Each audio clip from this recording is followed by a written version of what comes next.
ابو سلمہ کہتے تھے کہ ہمیں جابر بن عبداللہ انصاری رضی اللہ تعالیٰ عنہ نے خبر دی کہ نبی صلی اللہ علیہ وسلم کی خدمت میں عمر بن خطاب رضی اللہ تعالیٰ عنہ غزوہ خندق کے دن حاضر ہوئے اور عرض کی، یا رسول اللہ، قسم اللہ کی سورج غروب ہونے کو ہی تھا کہ میں اب عصر کی نماز پڑھ سکا ہوں۔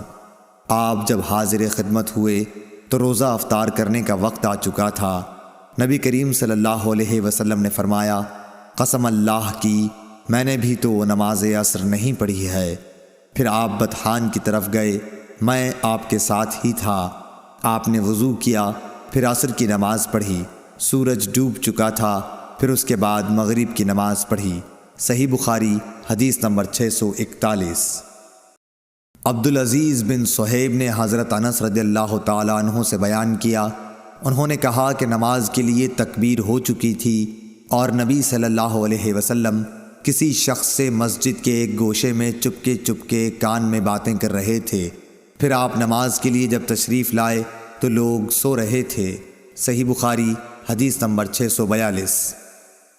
حمید طویل نے بیان کیا کہ میں نے ثابت بنانی سے ایک شخص کے متعلق مسئلہ دریافت کیا جو نماز کے لیے تکبیر ہونے کے بعد گفتگو کرتا رہے۔ اس پر انہوں نے انس بن مالک رضی اللہ تعالیٰ عنہ سے بیان کیا کہ انہوں نے فرمایا کہ تکبیر ہو چکی تھی، اتنے میں ایک شخص نبی کریم صلی اللہ علیہ وسلم سے راستے میں ملا اور آپ کو نماز کے لیے تکبیر کہی جانے کے بعد بھی روکے رکھا۔ صحیح بخاری حدیث نمبر 643۔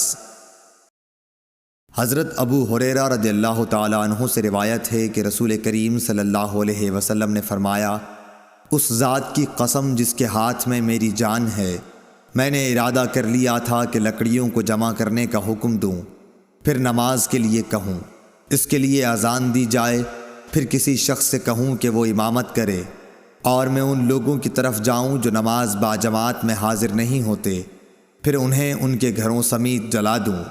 اس ذات کی قسم جس کے ہاتھ میں میری جان ہے، اگر یہ جماعت میں نہ شریک ہونے والے لوگ اتنی بات جان لیں کہ انہیں مسجد میں ایک اچھے قسم کی گوشت والی ہڈی مل جائے گی یا 2 عمدہ کھر ہی مل جائیں گے تو یہ عشاء کی جماعت کے لیے مسجد میں ضرور حاضر ہو جائیں۔ صحیح بخاری حدیث نمبر 644۔ حضرت عبداللہ بن عمر رضی اللہ تعالیٰ عنہ سے روایت ہے کہ رسول اللہ صلی اللہ علیہ وسلم نے فرمایا کہ جماعت کے ساتھ نماز اکیلے نماز پڑھنے سے 27 درجہ زیادہ فضیلت رکھتی ہے۔ صحیح بخاری حدیث نمبر 645۔ ابو سعید خدری رضی اللہ تعالیٰ عنہ سے روایت ہے کہ انہوں نے نبی کریم صلی اللہ علیہ وسلم سے سنا، آپ فرماتے تھے کہ جماعت سے نماز تنہا پڑھنے سے 25 درجہ زیادہ فضیلت رکھتی ہے۔ صحیح بخاری حدیث نمبر 646۔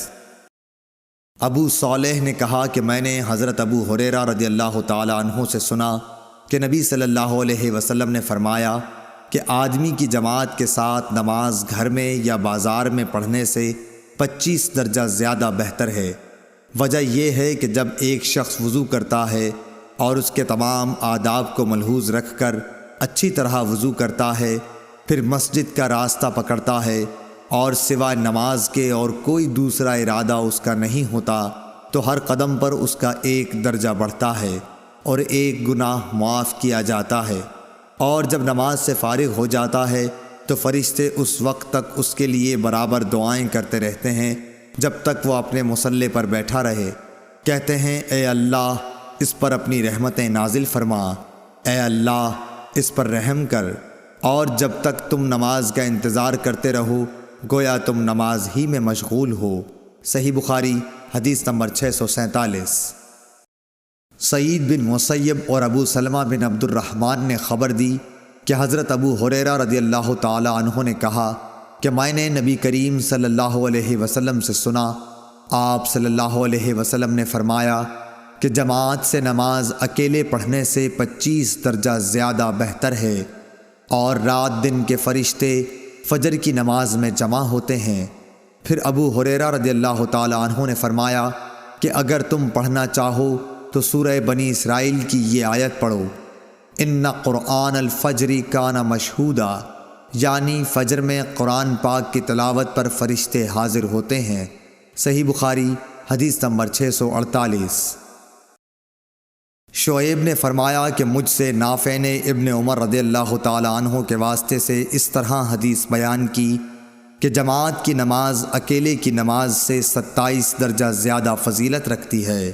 صحیح بخاری حدیث نمبر 649۔